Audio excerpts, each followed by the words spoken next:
O Jardim das Aflições.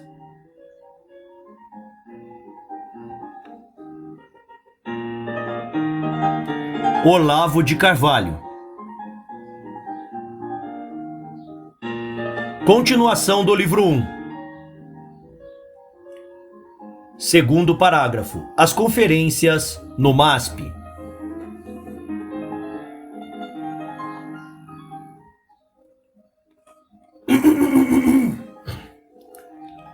Na gritaria geral contra a falta de ética, ergueu-se finalmente a voz da filosofia para clarear as ideias do povo e indicar à nação o caminho do bem. É da tradição os filósofos abandonarem o silêncio da meditação para ir discursar para as gentes nas horas de escândalo e ruína. Sócrates ia pelas praças cobrando os direitos da consciência, aviltada pelos abusos da retórica. Leibniz, chocado com a guerra entre cristãos, clamava pela união das igrejas. Fichte, do alto de um caixote de beterrabas, convocava os alemães à defesa da honra nacional, pisoteada pelo invasor. Não é de hoje que a filosofia assume o encargo de guiar o mundo, quando ele, desorientado e perplexo, já não consegue se guiar por si mesmo. Tão necessários são os filósofos nessas horas, que, não havendo nenhum à mão, as nações nomeiam filósofos honorários, ou, em terminologia mais moderna, biônicos. Foi assim que surgiu o termo filosofes, que, grifado entre aspas, designa os ideólogos da Revolução Francesa. A diferença é simples. Um filósofo busca a explicação do real segundo a própria exigência de veracidade e segundo o nível alcançado por seus antecessores. Já um filósofo busca explicações na estrita medida do mínimo que o mundo exige daqueles a quem segue.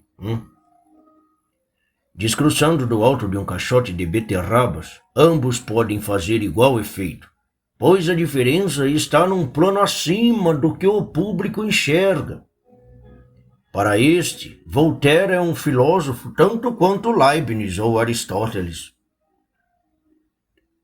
No caso brasileiro, a incumbência de figurar no papel de consciência filosófica nacional foi atribuída a um grupo de professores universitários, que orbita em torno de Marilena Chauí, titular da Secretaria Municipal da Cultura, organizadora do Ciclo de Ética do MASP, e, last no least, autora de um premiado convite à filosofia, onde são servidos aos convidados algumas lições preciosas, como, por exemplo, a de que Aristóteles, a lógica de Aristóteles, nela, o acidente é um tipo de propriedade, mais ou menos o equivalente a dizer que, na geometria de Euclides, o quadrado é um tipo de um círculo, porra, não torra.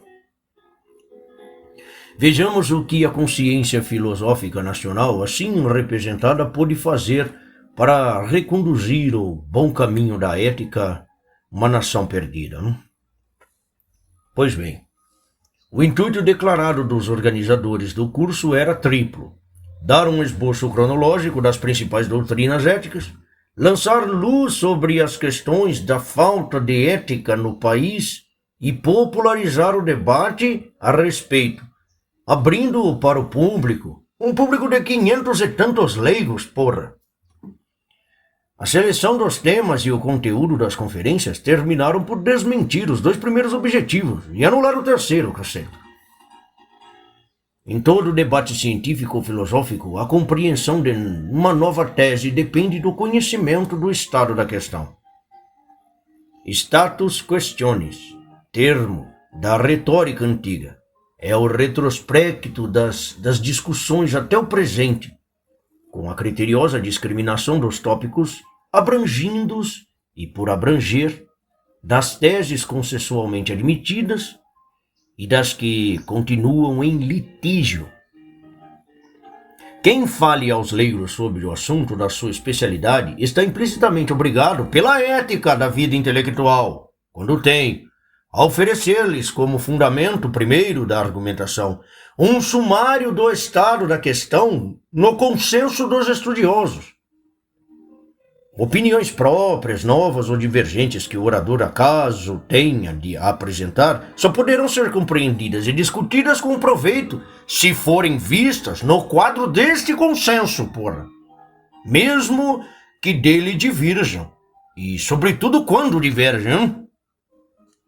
Porque toda divergência diverge de alguma coisa, e só no confronto com ela que adquire sentido, hein?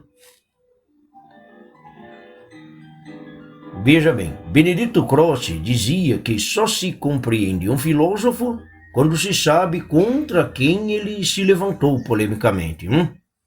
Se, porém, um especialista, o professor, o homem investido de autoridade acadêmica, apresenta sua opinião solta, isolada, sem os nexos que a ligam positivamente ou negativamente ao consenso e à tradição, o público leigo fatalmente a tomará como se fosse ela mesma a expressão desse consenso, e dará as palavras de um só indivíduo, ou do grupo que ele representa, sei lá, o valor e o peso de uma verdade universalmente admitida pelos homens cultos.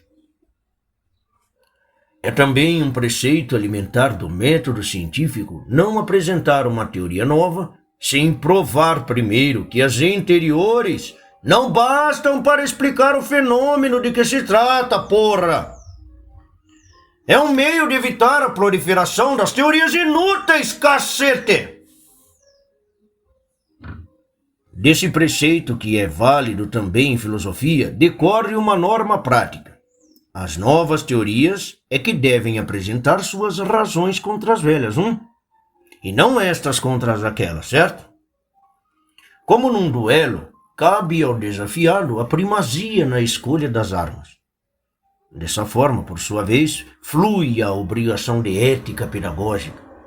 Aqui me referi.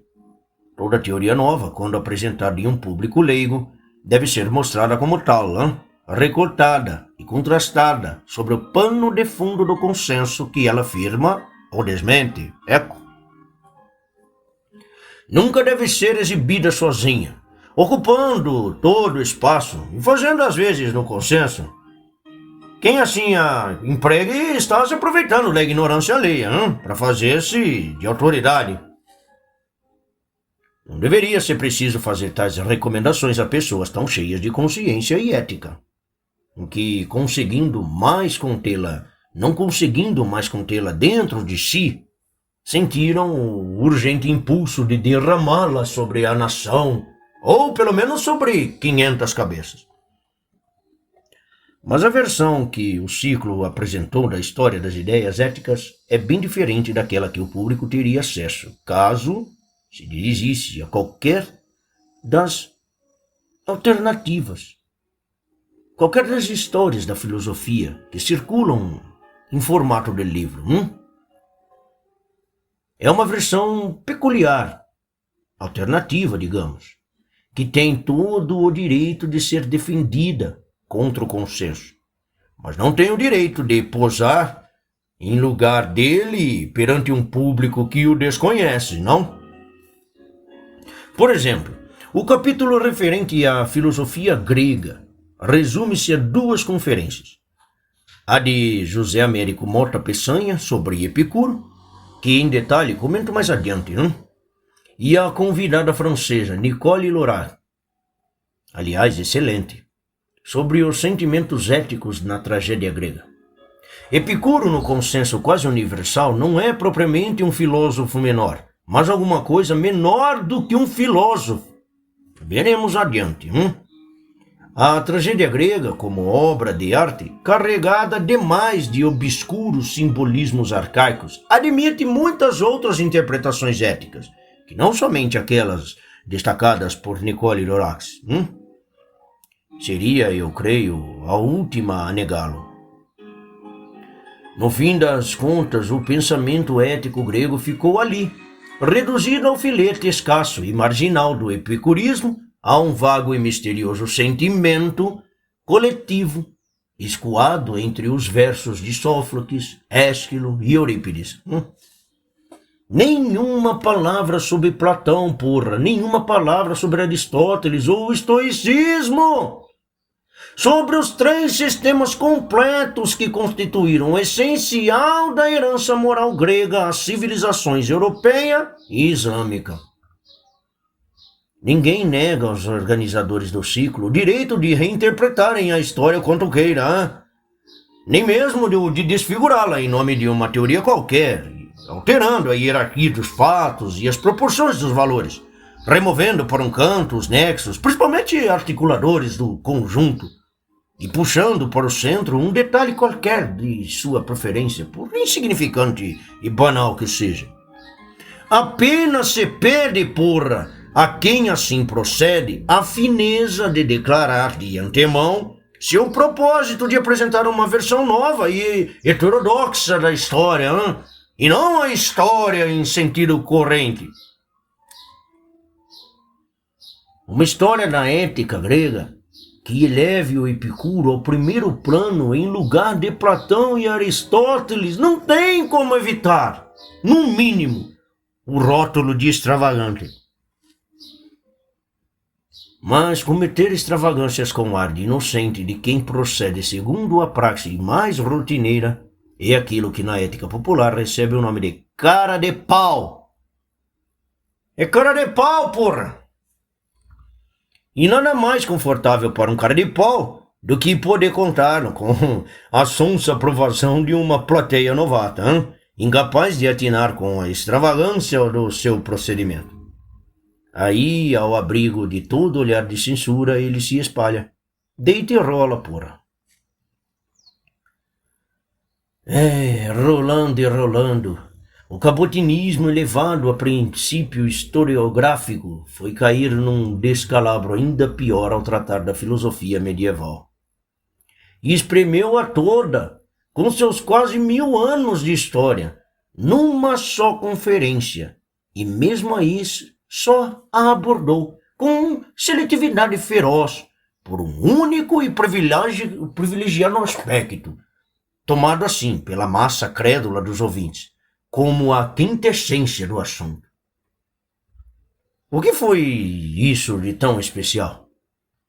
A moral augustiana da autoconsciência? A ética tomista da escolha razoável? A pedagogia moral de Hugo de São Vítor? O indeterminismo moral de Duns Scott? Porra, nada disso, né? Nenhum desses tópicos, nem dos muitos outros em que se subdivide a ética medieval nos livros de história da filosofia foi considerado significativo bastante para representar no MASP a essência da Idade Média. O tema ali foi encarregado de figurar como a mostra suprema do pensamento medieval. Foi o Tribunal da Santa Inquisição. Historicamente é um quid pro quo.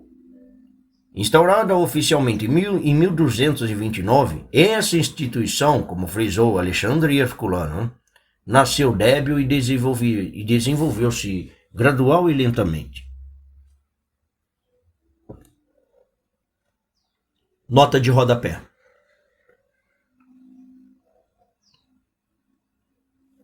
Ver Alexandre Herculano, História da origem e estabelecimento da Inquisição em Portugal. Lisboa, Bertrand, S/D. T1, página 25. Fim da nota de rodapé.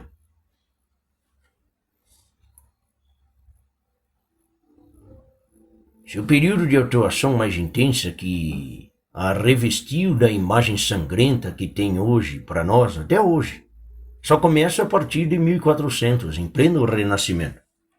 As fogueiras da Inquisição continuaram depois a arder pela Idade Moderna adentro, alcançando um máximo de furor nos séculos XVI e XVII. Isso é tão medieval quanto a física de Newton. Mas mesmo no século do estabelecimento oficial da Inquisição, o XIII, que não coincide, repito, com a da sua atuação efetiva, já é apenas o finzinho da Idade Média. É o princípio da sua dissolução, com a eclosão das primeiras manifestações da autonomia nacional, das quais a própria disseminação das heresias, causa imediata e da abertura do Santo Ofício. É um dos principais sintomas.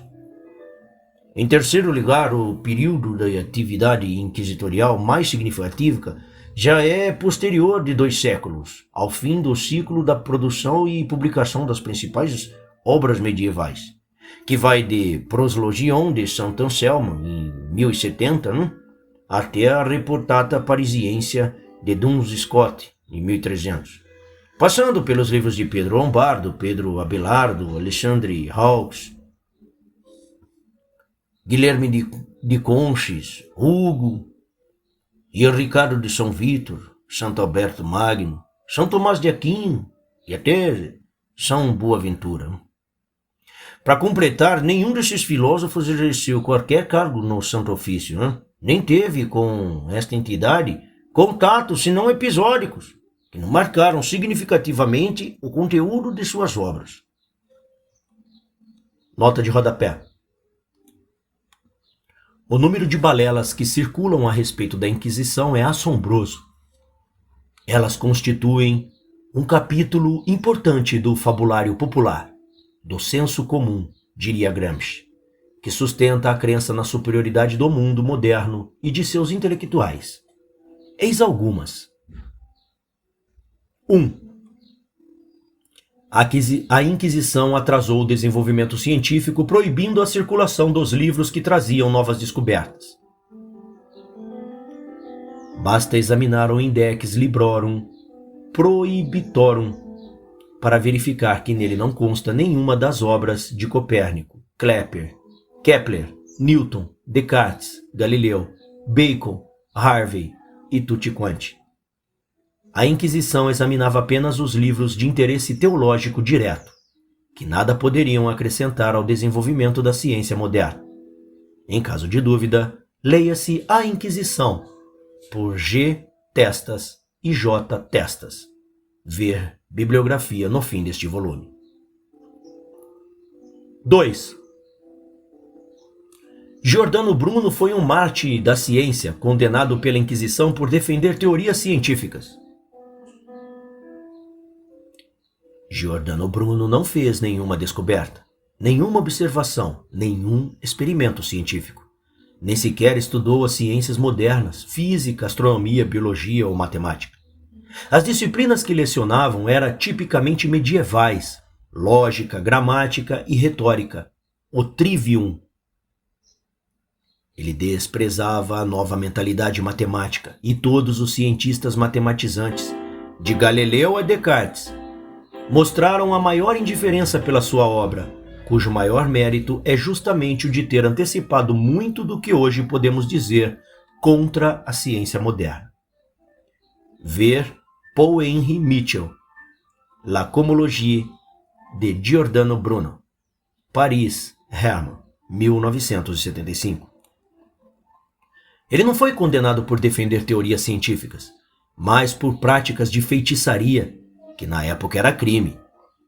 Não sei se a acusação era procedente, talvez não fosse, mas aos que julguem um absurdo preconceito que eras pretéritas imputava à feitiçaria de modo geral qualquer caráter criminoso, recomendando a leitura do ensaio de Claude Lévi-Strauss, O Feiticeiro e Sua Magia, em Antropologia Estrutural, tradução Chaim Samuel Katz, e Egnardo Pires, Rio de Janeiro, Tempo Brasileiro, 1975, sobre a realidade das mortes por enfeitiçamento. Para completar, a pesquisa histórica mais recente revelou que Bruno esteve muito provavelmente envolvido com atividades de espionagem contra a Igreja Católica. Ver John Bossi, Giordano Bruno e o Mistério da Embaixada. Tradução Eduardo Francisco Alves, Rio de Janeiro, Ediouro, 1993. 3. A Inquisição insistiu na perseguição dos judeus. As matanças de judeus foram promovidas por devedores espertos ou por monges fanáticos. Era um hábito consagrado na Península Ibérica. Não conseguindo reprimir a ralé enfurecida, o rei de Portugal pediu que o Santo Ofício se incumbisse dos processos por usura, de modo a tirar qualquer pretexto que legitimasse as atrocidades dos justiceiros populares. Instituindo os processos regulares, a Inquisição controlou e, enfim, extinguiu as matanças. É verdade que a Inquisição se mostrou preconceituosa contra os judeus, mas se em vez de julgá-la por um padrão moral abstrato e utópico, a compararmos com as alternativas reais existentes na época, entendemos que ela foi um mal menor. A única alternativa era o massacre. Ver Alexandre Herculano, Opus City. 4. A Inquisição instituiu a tortura generalizada. A tortura era considerada um procedimento legítimo e praticada em toda parte desde a Grécia Antiga. Durante quase toda a Idade Média caiu em desuso, sendo reintroduzida na justiça civil graças à redescoberta, tipicamente renascentista, dos textos das antigas leis romanas. O que a Inquisição fez foi seguir o uso então vigente na justiça civil, mas limitando-o severamente, não permitindo que o acusado fosse torturado mais de uma vez e proibindo ferimentos sangrentos. Ver Testas, Opus City. Deve-se, portanto, à Inquisição o primeiro passo efetivo que se deu contra o uso da tortura, o que deveria ser considerado um marco na história dos direitos humanos. A tortura ilimitada foi depois reintroduzida pelos comunistas na Rússia, sendo o seu exemplo imitado em seguida pelos nazistas e fascistas. O processo de Galileu foi um caso de perseguição inquisitorial. Bem, ao contrário, o processo foi uma pizza, uma farsa concebida pelo Papa, padrinho de Galileu, para que seu protegido se livrasse de um grupo de inquisidores fanáticos, mediante uma simples declaração oral, sem efeitos práticos, após a qual ele pôde continuar divulgando suas ideias sem que ninguém voltasse a incomodá-lo. Ver Pietro Redondi, Galileu Herético. Tradução Júlia Mainardi, São Paulo, Companhia das Letras, 1991. E 5. Os filósofos, de modo geral, não ignoram estas coisas. Mas falar delas não é bom para a sua saúde e suscitaria desconforto da plateia. Fim da nota de rodapé.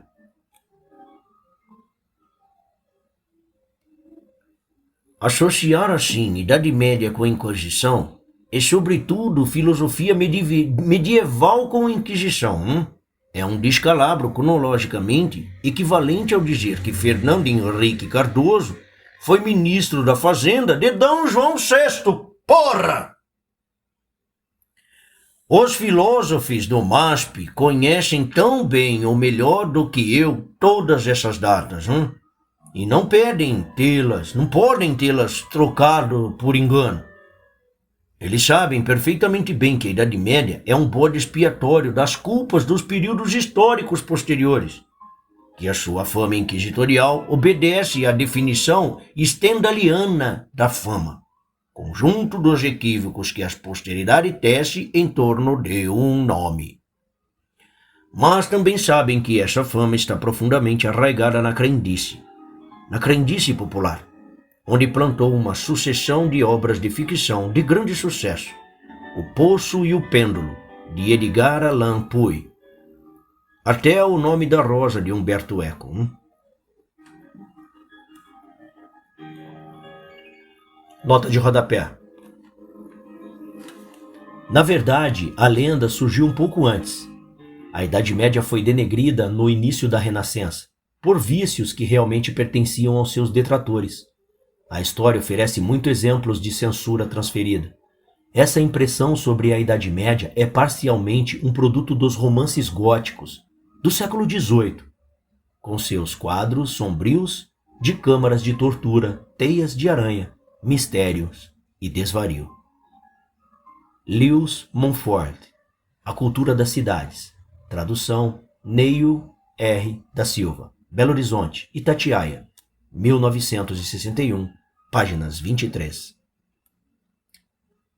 A prova de que a velha aparelhagem cênica do romance gótico ainda funciona é o sucesso de O Nome da Rosa. Henry Kamen, Opcit, capítulo 14, descreve a poderosa conjunção de interesses que produziu conscientemente a falsa imagem da Inquisição espanhola. Fim da nota de rodapé. Bem, e já que o público acredita na lenda, para que desmenti-la, hein? Por que não tirar proveito dela? O proveito que se tirou no caso foi o de evitar qualquer exame da filosofia medieval, desviando as atenções para um assunto mais truculento, logo mais vistoso, com a vantagem adicional de que essa filosofia, sem ter sido contestada diretamente, ou mesmo discutida, ficou assim, rodeada de uma auréola sangrenta. Por automática extensão, a auréola terminou por rodear também o catolicismo de modo geral, a que aquela filosofia se associa intimamente. Em matéria de retórica, a arte de alcançar o máximo de persuasão com o mínimo de argumentos foi um tour de France, um tour de force admirável, em lamear a reputação do adversário sem ter precisado sequer mencionar seu nome. Mas a pergunta fica, para quê? Com que finalidade um grupo de intelectuais declaradamente empenhados na salvação moral do país se envolve num empreendimento tão comprometedor como esse, de contar ao povo uma história da ética que falta com a ética para poder falsificar a porra da história,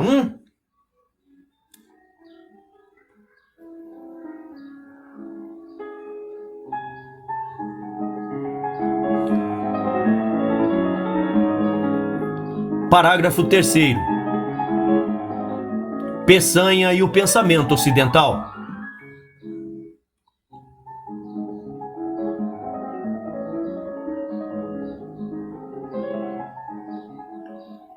Uma pista podia ser encontrada, talvez em José Américo Mota Peçanha, um dos mais destacados membros do grupo. Na escolha das obras que compõem a série Os Pensadores, da editora Abril, de que Peçanha foi organizador e editor, já se manifestara com alguns anos de antecedência a mesma seletividade deformante que agora inspirava o programa da ética. O mais significativo da filosofia escolástica, Santo Tomás, Duns do Scott e Ockham, foram ali tudo exprimido num só volume, mais ou menos do tamanho daqueles concedidos individualmente ao economista John Maynard Keynes, ao antropólogo Bonisław Malinowski, e até mesmo a Voltaire, grande retórico e jornalista, que como filósofo não pode ser levado a sério, Fala sério, fala a verdade. As distorções não pararam por aí. Peçanha achara indispensável dar a todo o volume a Kalec, um economista que não é citado em nenhuma história da filosofia, ao mesmo tempo que omitia Dilthey, Croce, Ortega, Laville, Whitehead, Lukács, Jasper, Casiré, Artman e Schiller, porra. Nota de rodapé.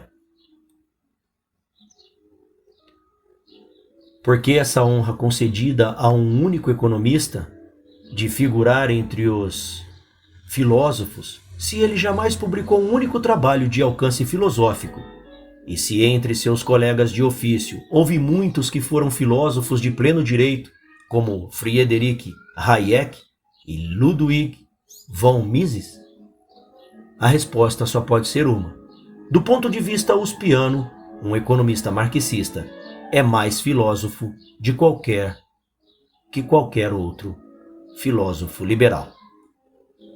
Fim da nota de rodapé. Procurando na ocasião da edição explicar-me as razões das escolhas tão bizarras, conjecturei que Peçanha talvez não tivesse desejado ilustrar a história da filosofia, mas sim a história das ideias. Nessa disciplina, as teorias não se tornam dignas de atenção pelo seu valor intrínseco, mas pela repercussão pública, por seus efeitos políticos, sociais, valham o que elas valham. Aí se explicaria o título da série, Pensador, que é um termo mais vago e abrangente do que filósofo, E também a inclusão de autores menores, como Condillac, Helvétius, Degerando, típicos filosofés. Nota de rodapé. A direita também tem os seus filosofés, alguns de primeira ordem pela qualidade literária e pela influência política de seus escritos. De Maistre, Donoso Cortés, Maurras, por exemplo, mas foram omitidos. Fim da nota de rodapé.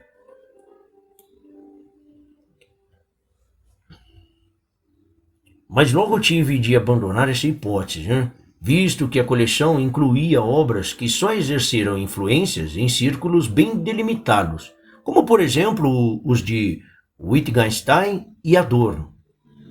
E omiti as outras que produziram verdadeiras revoluções, como as de Jung e René Guénon, que arrombaram as portas do Ocidente para a invasão das ideias orientais, tá certo? Ou as de Spencer e Thomas Huxley, que injetaram o evolucionismo nas veias espirituais do mundo, pô. Sem falar, é claro, de Lenin e de Gurdjieff. Enfim, os leitores dos Pensadores, se formasse por esta só coleção, sua imagem da história do pensamento poderia acabar por concebê-la bem diversa daquela que poderia obter em qualquer livro ou curso da matéria. Exceto, é claro, se o curso fosse da USP, onde impera o grupo do Peçanha. Bom, para complicar mais ainda o imbróglio, a série Os Pensadores, num país onde se publicam poucos livros de filosofia e onde as edições estrangeiras são só acessíveis a uns few, acabou por adquirir uma autoridade comparável às da Bibliothèque de la Pléiade ou dos Oxford Classics, representando aos olhos do público a imagem do pensamento universal, cacete. Nota de rodapé. Na verdade, publicam-se muitos, mas não os de primeira necessidade. Em contraponto, Aldous Huxley diz de uma personagem que, se lhe dessem o supérfluo, ela dispensaria o essencial. Parece ser isso que os editores brasileiros pensam do leitor. Até hoje não temos Aristóteles completo em português. E o Platão de Carlos Alberto Nunes, editado pela Universidade do Pará, jamais chegou ao Sul. Maravilha. Que se crê muito letrado porque encontra nas livrarias as últimas modas filosóficas nacionais. Leia-se estrangeiras. Também nos faltam as obras principais de Hegel, que só temos a Fenomenologia e os textos menores, de Leibniz, de Kant, Schelling, Fichte, Husserl, Dilthey, Hartmann e não sei mais quantos. Mas temos Simone de Beauvoir, quase completa, muito Foucault, muito Antônio Gramsci, sem contar Finkielkraut, Fukuyama e todos os outros filósofos de alta rotatividade. É por isso que, malgrado suas distorções, a série Os Pensadores se tornou, na falta de concorrentes, um item indispensável da bibliografia filosófica nacional. Fim da nota de rodapé.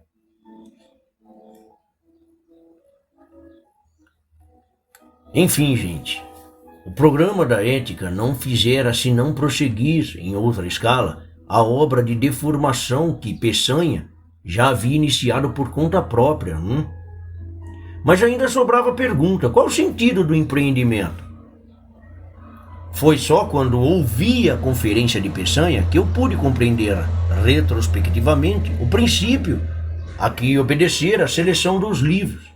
Peçanha não havia procurado mostrar o passado, mas moldar o futuro cáspita. Não escolhera os livros nem pelo seu valor, nem pela sua importância histórica, mas pela repercussão que ele mesmo pretendia lhes dar.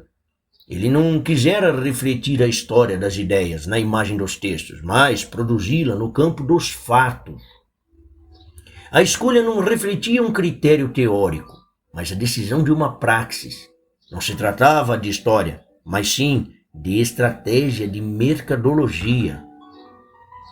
O mesmo espírito parecia ter orientado a seleção dos temas para o curso de ética. E por ele pude captar também, retroativamente, a inspiração talvez inconsciente de todos os títulos da série de eventos promovidos pela Secretaria da Cultura. O olhar que aquela gente lançava sobre o fundo, sobre o mundo, não refletia a imagem de um objeto, mas projetava sobre ele o sentido de uma paixão. O Círculo de Peçanha não era uma comunidade científica, gente, empenhada em descobrir o real, mas um grupinho militante decidido a fabricá-lo, entende? Nota de rodapé. Daí a receptividade, um tanto envergonhada, que se deu nestes círculos filosóficos às ideias de Richard Porte, filósofo pragmatista, segundo o qual a linguagem não se pode dar uma imagem do real, mas somente uma expressão dos nossos desejos, e segundo o qual, não podendo encontrar universais na realidade, a filosofia deve fabricá-los mediante a propaganda e a ação política. Ver, a propósito, os capítulos A Armadilha Relativista e Hort e os Animais, no meu livro O Imbecil Coletivo, Atualidades Inculturais Brasileiras, Rio de Janeiro, Faculdade da Cidade, Editora, 1995. Fim da nota de rodapé.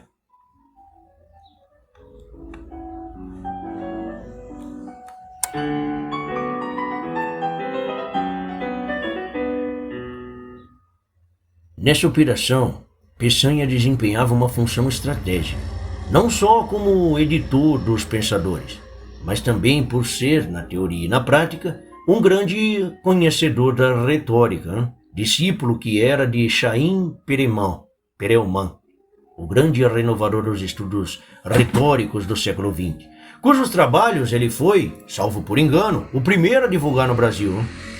Mas Perelman distinguia, seguindo a tradição, entre o retor e o retórico, entre o orador persuasivo e o estudioso da ciência retórica. Perelman era essencialmente um retórico, um investigador e um codificador dos princípios da argumentação retórica.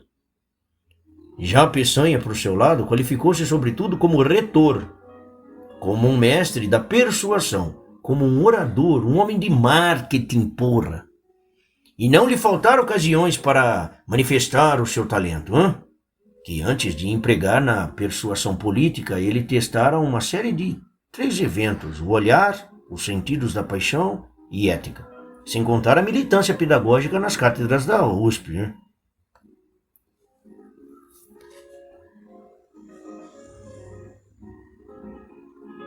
Juntos à série Os Pensadores e os 3 Eventos, o olhar, os sentidos, a paixão e ética, sem contar as militâncias pedagógicas nas cátedras da USP, foram os mais vastos empreendimentos de persuasão retórica já realizados neste país por um grupo de intelectuais ativistas imbuídos de objetivos políticos bem determinados e dispostos a sedimentar, no plano da luta cultural, as bases para a conquista desses objetivos. Isso ainda não nos dá uma resposta quanto aos motivos últimos da seleção dos temas no curso de ética, hein? Mas já nos coloca numa pista importante. Se ali a verdade sofreu graves distorções, não foi por causalidade, cacete, mas para dar seguimento coerente a uma ação iniciada muito antes, hein? Que intenção está aí subentendida e quais os valores que nela se incorporam? Aí é o que teremos de descobrir numa análise microscópica da conferência do Peçanha, hein? Mas antes mesmo de entrarmos em mais detalhes, o que foi constatado até agora já nos adverte que a estranha conjuntura referida no parágrafo 1º deste livro era ainda mais estranha do que parecia à primeira vista. Tá certo? Pois já se havia uma inusitada desproporção no volume de recursos culturais mobilizados para a consecução de um alvo tão pequeno quanto a simples destituição de um mandatário corrupto, né? Mais esquisito ainda era que a elite universitária elevava a liderança intelectual de uma reforma ética de escala nacional. Se mostrasse tão ignorante das regras mais elementares da ética intelectual, tão ávida de falsificar a história, prostituir a ciência e conduzir o povo por um caminho enganoso, tudo em nome de objetivos morais, que não que seriam alcançados, na verdade, bem mais rápida e facilmente pela velha e boa linha reta, hein? Bem, quanto mais eu remexia o assunto, mais inexplicável a coisa me parecia, né? Não havia remédio, portanto, senão uma sondagem em profundidade, que remontasse às raízes intelectuais primeiras, em que se inspira aquela nova e singular concepção da ética. Era preciso nada menos que interrogar Epicuro, porra.